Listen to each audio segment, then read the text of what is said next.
Writing challenge? Try sprites and gobbers, rock trolls and an ice huldra, a sorceress and her servants who are shape-shifting Wyre. It's the first chapter of the fantasy novella To Wield the Wind. In this episode of The Right Focus, we are celebrating the completion of the April Podcast Challenge, daily podcasting. The April Podcast Challenge was celebrating the April Writing Challenge 2 years ago. During that April, we wrote To Wield the Wind, a fantasy novella, and today we have the first chapter. We hope you enjoy it.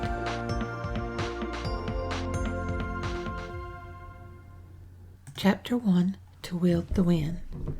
Oriel guided the dappled gray gelding along the narrow trail, traversing the steep slope of the mountain. Lights winked in the trees ahead, like spectrum glints in her mother's diamond pendant, a gift for the spell she'd worked for the king. She reined in the horse to watch the dancing lights. On the trek to this height, she'd spotted the rainbow-colored sprites for a few times, always too far to see clearly. The old man who had warned her of the wilding said that she would see strange things, but these strange sprites were beautiful, like winged jewels. They flitted among the autumn-changed leaves. A cluster darted in and out, winking in unison. When light reflected off sun-glinted water, it moved randomly. The sprites seemed to create a fascinating pattern of light flashes. Ghost snorted. Oriel patted his neck. At the light tap of palm to horsehide, the sprites flashed white, then blinked away. She sighed and hoped they would return. Sprites, she told Ghost. Flower lights. She remembered reading the description while she studied in the archivist tower. Old Rombury wouldn't let students carry the thick tome out of his tower, and her tutors required that she con information from the pages. For hours she perched on a stool and shivered in the stony room, far removed from the brazier that the old man kept near his table. Before today's flower lights, she thought that old book contained nothing more than myths. Before she ventured into the wilding, she should have taken another dip into the creatures of the hinterlands. She hadn't bothered to read the chapter about dragons. She hoped she didn't encounter dragons. The sprites were not the first odd things she'd encountered since entering the wilding that verged the shifting lands. She wanted to see them again. She hoped she did not see another stunted creature like the one that had invaded her campsite last night. Enclave raised, with never a toe ventured beyond settled lands, Oriel had compassed her world with mundane empowered, wizard against sorcerer, rosiere against Wyre. Wizard trained, she came into the borderlands to renew the Enclave pact with the rosiere. She expected mountain cats and vipers, bears and hornets, not the stunted creature that tried to drag away her food bag while she slept. Ghost had woken her. When she sprang up, the thing abandoned its prize and scuttled into the darkness. When her heart stopped racing, she paced her wards, designed to keep her safe from mundane and the evils of Frostclimb. Her wards weren't damaged. Where the creature had crossed, the spell wards remained linked, limning golden when she checked their strength. Oriel spent the rest of the night watching for more trouble. These glinting sprites were her second encounter with odd creatures. They looked too pretty to be dangerous. Last night's creature had had claws that punctured the thick hide of her food bag. A closer encounter with it would be lethal. Maybe I shouldn't have volunteered when Adore backed out, she told the horse. His ears flicked forward. Safe in Montnours, her wizard trials appointed a year away, Oriel had itched for adventure. Her sister hadn't given reason for changing her mind about the Archclan's request to go to Iceclef Haven. Oriel snatched at the opportunity before someone else did. Too late to back out now, Ghost. Come on. When the gray horse refused to move forward, she dug her heels in. Iron-shod hooves remained firmly planted. His ears flicked forward. Oriel sat back and stared at the trees with a riot of changing leaves, red and orange and bronzy, colors so rich she wished she knew the name of the trees. She hadn't excelled at flora and fauna. The leaves shivered at a vagrant wind's touch. The sprites had vanished. Nothing moved under the tree's canopy. The well-traveled path she followed maintained an easy route along the slope and into the forest. A lowland farmer had pointed her to it, and in the next breath warned her of the wilding's dangers. Oriel ignored the warning, thinking her trials would be nothing more than a trail that switched back and forth until it reached the rocky escarp that towered above the trees. Yesterday and last night, though, she began to believe that farmer, and now something lurked in the trees ahead. Ghost snorted a warning when a mundane creature menaced. He had neighed last night, night. Whatever lurked ahead was neither mundane nor a stunted creature with stubby talons. No birds chirped or flitted about. No little mammals scurried along the limbs or scratched at the root. She wished she had fire or water to spook whatever lurked. She wielded air, and that not as well as she wished. The rocky bulk of the mountain loomed overhead. Once she achieved the crest, she would overlook the wilding, land untrammeled by civilization, inhabited only by magical users. Far east would glimmer the shifting lands. Far north was an offshoot of Feyron, and farther north the forest and tundra of Ultima Thule. Oriel wanted to achieve the crest by sunset. Did a creature lurk in the trees? Did it wait to leap upon her and Ghost? Or did it plan to rush them when they started the upward trail, spook the horse, and she and Ghost would fall hundreds of feet to the valley? For a solid week she had listened to one lowland farmer after another tell of ogres lurking in the boulders, hiding in caves, and creeping through trees.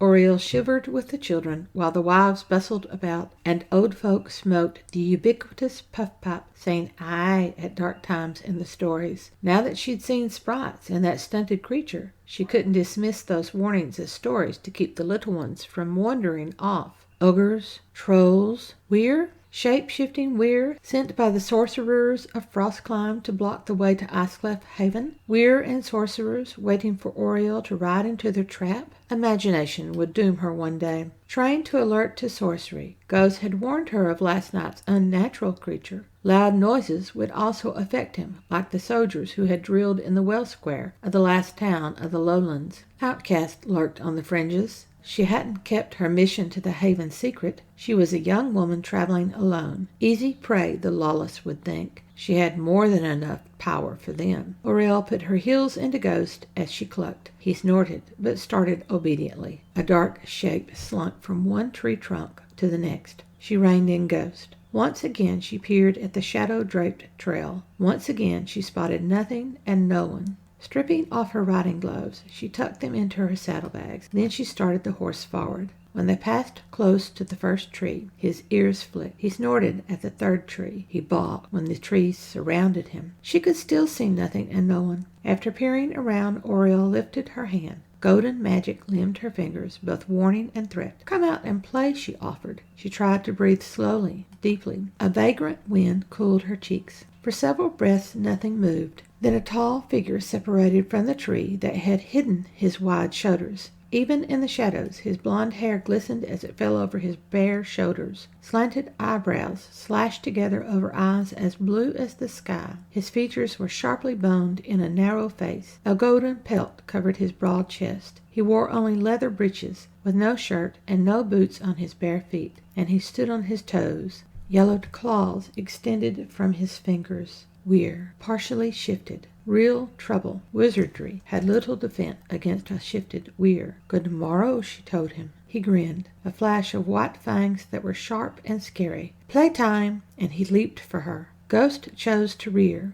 Oriel lost her seat and slid back. She landed on her feet. Sheer luck. The drop jarred her, scared her. She stumbled sideways and into something that loomed higher than her. A tree? A Wyre? No. Hands had caught her. They shoved her backward. Panic flashed over her, then winked out when she realized the man wasn't a shifted Wyre. He wasn't a Wyre at all, and he stood between her and the Wyre. Ghost tore the reins free of clawed hands. He bounded away. His white tail flashed as he thundered through the trees. The Wyre didn't look at the lost horse. He ignored Oriel and scanned the man. Brown hair, brown leathers, brown boots, shining sword. Then the Wyre grinned. "Row, Wyre," the man retorted. With the steely blade between them, he lifted one hand. The Wyre flew back. He thudded into a tree trunk. Red leaves scattered over him. Claws scratched the ground. Then he scrambled up. Those blue eyes flickered to Oriel. He grinned, sick anticipation stretching his lips. "Don't leave, pretty wizard." The Rogierie's hand came up again. The Wyre laughed, then dove behind a tree and disappeared. While she gawked, the Rogierie grabbed her hand. This way. He headed back, towing her along. "But my horse!" He didn't stop. He didn't acknowledge her protest. They passed the sunny spot where Ghost had stopped before. On the switch back to the lower trail, Oriel lost her footing and began sliding. The road's strong grip kept her upright. Her free hand scraped over rock and sedgy grass.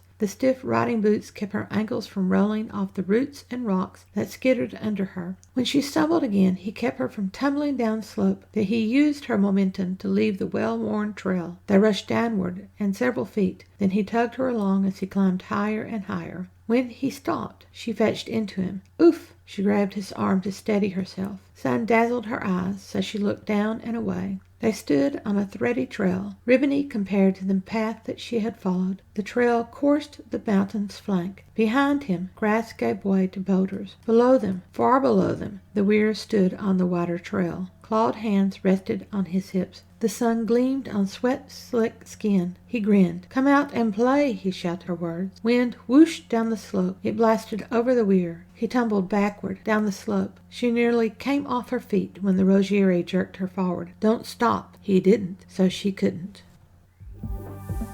That's Chapter 1 of To Wield the Wind, the book written for the April Writing Challenge, about which we posted all during April. Next Wednesday, we have the first chapter of the sequel to Charm the Wind. Inspiration for this episode comes from Norman Mailer. The problem is when you're not writing, you don't know if you're lying fallow or if you'll never write again. That quotation certainly fits my current writing. After I finished the third and final novella in Spells of Air, the trilogy to which To Wield the Wind is the first, I needed to start the next and final book in my Into Death series for another pseudonym. The series follows Isabella Newcomb and is set in 1920s. I knew my protagonist, the situation, the setting, the opening scenes, but I found it difficult to set pen to paper. I had ideas and could just launch. I filled my thinking time with, this podcast. On March 9 was a great day of 3,700 words. March 10 added 2,000 words more. Then I hit a stop. Before I could discover the victim, I needed to know who he was. Red herrings and clues, the murderer and their clues, all that needed to be mapped. End of March, though, only 5,000 words off my goal. Thanks for listening to The Write Focus, a podcast for writers at all levels, headed up by M.A. Lee with the assistance of Remy Black and Edie Runes, all from Writers Inc. books. Our focus is productivity, process, craft, and tools. Show notes for this and other episodes can be found at thewritefocus.blogspot.com. Write to us at winkbooks@aol.com. Our podcast episodes last as long as it takes to fix a quick dinner, drive a short commute, or take a brisk walk. In May, we have the first chapters from each of the 3 novellas that resulted from the April Writing Challenge. On the 5th, we have the post-draft update. On May 12, first chapter of To Wield the Wind, the actual manuscript completed in the Writing Challenge in 2019. On May 19, the first chapter of To Charm the Wind, followed by May 26, To Curse the Wyre, the concluding novellas finished this year. June begins a summer-long focus on the writing craft as we look at the skills needed for discovering your novel. Enjoy the sunshine and remember, write on.